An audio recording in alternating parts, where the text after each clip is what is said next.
IAS की coaching में तेरा भाई क्लियर नहीं हुआ, तेरी गलती, तेरा क्लियर हो गया, तेरी वजह से हुआ, प्लस ऑब्वियसली मेरी वजह से तो होगा ही होगा, राइट। आउटकम ही नहीं है ना। कोचिंग वालों से कभी सुना है कि कोई पेरेंट लड़ रहा हो कि हमारा बच्चा आईएएस नहीं बना?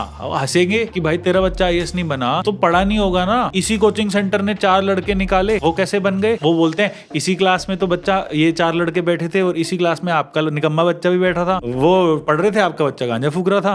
तो सारा काम at the end of the day बच्चे का है। टीचर का काम पढ़ाना है, टीचर को कोई ब्लेम करता नहीं है। अगर मैं एक जबरदस्त टीचर हूं तो मेरे पढ़े हुए बच्चे तो सिलेक्ट 1% तो होंगे ही होंगे जो अच्छे से पढ़ते हैं, और बाकी मेरे को ब्लेम कर नहीं सकते। तो इससे ज्यादा अच्छा पैसा कमाने का क्या तरीका है?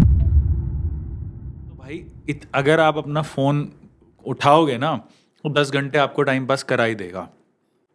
And that's the same thing with coaching. ये चीज मैं आपको बताना है। अरे यार फोन एक चीज बोलूंगा, फोन का ना एक फाइनेंशियल कॉन्सिक्वेंस नहीं है, बिल्कुल नहीं है। मतलब ठीक है आपने नहीं है यार, आप टाइम वेस्ट कर रहे हो ना, पर लोगों को अपनी टाइम की कीमत नहीं पता, तो चलो वो एक अलग चीज हो गई। जिसके पास स्किल ही नहीं है उसके टाइम की वैसे भी क्या वैसे भी वैल्यू नहीं हो, बैठ के देख रहा है, चिल कर रहा है, वो बैठ करके कहीं पियोन हो सकते हैं, वो थोड़ी सी अनस्किल्ड जॉब ही कर सकते हैं। Exactly. But anyways I am talking about the coaching industry.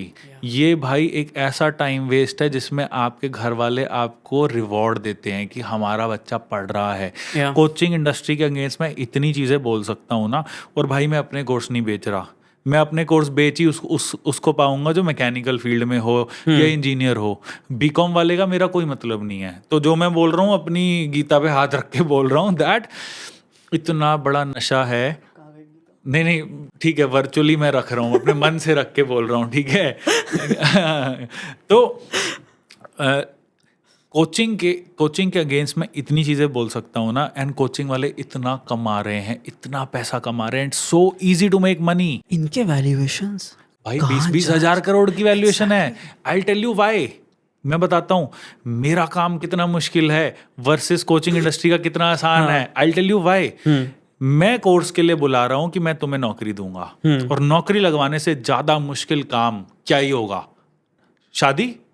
वो भी आसान है, शादी भी भाई सबकी हो जाती है। अगर जॉब, हाँ शादी भी सबकी हो जाती है भाई, नौकरी नहीं लगती। नौकरी से मुश्किल कोई काम नहीं है भाई। यार बेरोजगारों की भी तो शादी होती है, सबकी शादी हो जाती है। कोई ऐसा देखा जिसकी शादी ना हुई हो?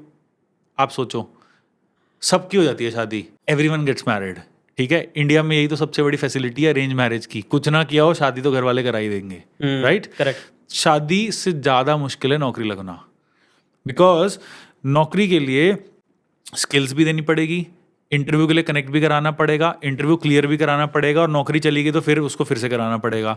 कोचिंग इंडस्ट्री आउटकम बेस्ड नहीं है, ये सबसे मेन चीज है। हाँ। ये जिनकी जॉब लगवाते हो, हाँ, आई एम श्योर इनके पास कम्युनिकेशन स्किल्स उतनी पॉलिश नहीं होती होंगी। मेरी जॉब स्किल पे लगती है, मुझे फर्क ही नहीं पड़ता। इनको अच्छी बात है कि नहीं लगती, कम्युनिकेशन स्किल की जरूरत ही नहीं है इन माई फील्ड। ओके, मेरे MBA वाला काम नहीं है, तो उन्हें सिर्फ एक ऐसा बंदा चाहिए जो मशीन चला लें, डिजाइन बना लें, चाहे गूंगा बहरा भी हो तो भी चलेगा, काम आना चाहिए। Because when I came to your centre, मैंने देखा कि बहुत हम्बल बैकग्राउंड से, या और बहुत स्वीट, मतलब जिनको हम सादा बोलते हैं, जिनके अंदर वो हमारी शहर वाली छोटे शहर से आते हैं। हाँ, तो मेरा सारा क्राउड छोटे शहर का ही है, तो कोई दिक्कत नहीं है।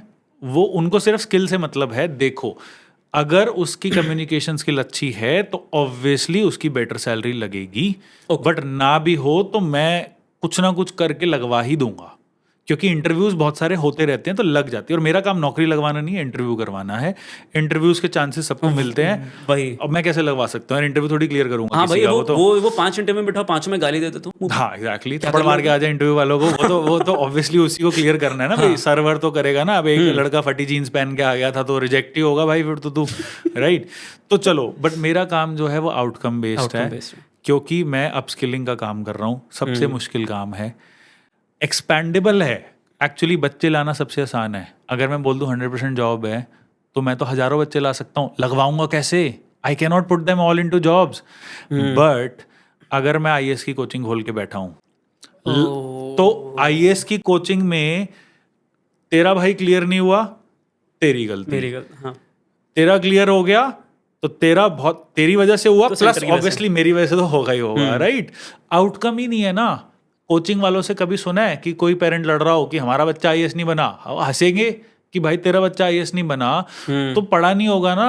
इसी कोचिंग सेंटर ने 4 लड़के निकाले, वो कैसे बन गए? वो बोलते हैं इसी क्लास में तो बच्चा, ये 4 लड़के बैठे थे और इसी क्लास में आपका निकम्मा बच्चा भी बैठा था, वो पढ़ रहे थे, आपका बच्चा गांजा फूक रहा था।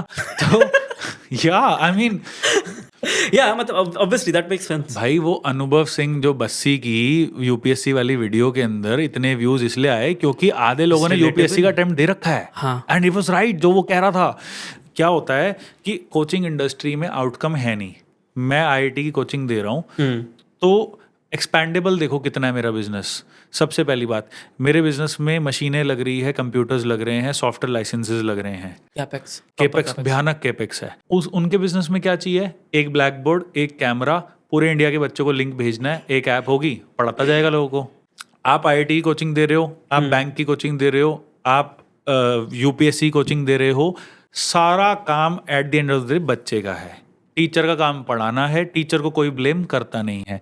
मेरे बिजनेस में अगर जॉब नहीं लगी तो वो मुझे ही ब्लेम करेंगे कि जी आपने तो बोला था, आपने तो दिखाई थी वीडियो, हमारी नौकरी नहीं लगी। That's the issue. इसलिए बहुत सारे बच्चे पढ़ाना जब and you can't do it online. I can do it online. You can. I can, job कैसे लगाऊंगा ऑनलाइन? वो तो और मुश्किल है। छत्तीसगढ़ में बच्चा बैठा, उसकी जॉब कैसे लगा दूंगा दिल्ली में? सामने तो आगे बैठेगा कंपनी के। जैसे रोबोटिक वेल्डिंग है, वो तो पॉसिबल ही नहीं है ऑनलाइन। और वो कैसे सिखा सकते हो? इम्पॉसिबल। ना वो तो कटिंग किस तरह सिखा सकते हो? CNC कैसे सिखा? ओनली 20% कैड वैड करा सकता हूँ, थोड़ा बहुत। कैड में भी उसको आना ही पड़ेगा, ड्राइंग पड़ेगा, हाथ में देखेगा तब समझ आएगा। तो एक्सपैंडेबल भी नहीं है, आउटकम बेस्ड है, बहुत ज़्यादा मुश्किल है। तभी नौकरी सब लगवा नहीं सकते। बट अगर मैं एक ज़बरदस्त टीचर हूँ और मैं फिजिक्स पढ़ा रहा हूँ बहुत अच्छे तरीके से, तो मेरे पढ़े हुए बच्चे तो सिलेक्ट 1% तो होंगे ही होंगे जो अच्छे से पढ़ते हैं, और बाकी मेरे को ब्लेम कर नहीं सकते। तो इससे ज्यादा अच्छा पैसा कमाने का क्या तरीका है? कुछ भी नहीं है। क्योंकि बोर्ड पे उनके बच्चों के जिन्होंने कर लिया, फोटो पास कर लिया, उनकी फोटो लगेगी उनकी तो। और जिसने नहीं पढ़ा वो बच्चे की गलती, एक्चुअली बच्चे की गलती है। टीचर तो पढ़ा रहा है, आपने नहीं पढ़ा, आप टाइम पास कर रहे हो। So you are essentially monetising the outcome, they are monetising the journey. बहुत बड़ा फर्क है। एग्जैक्टली।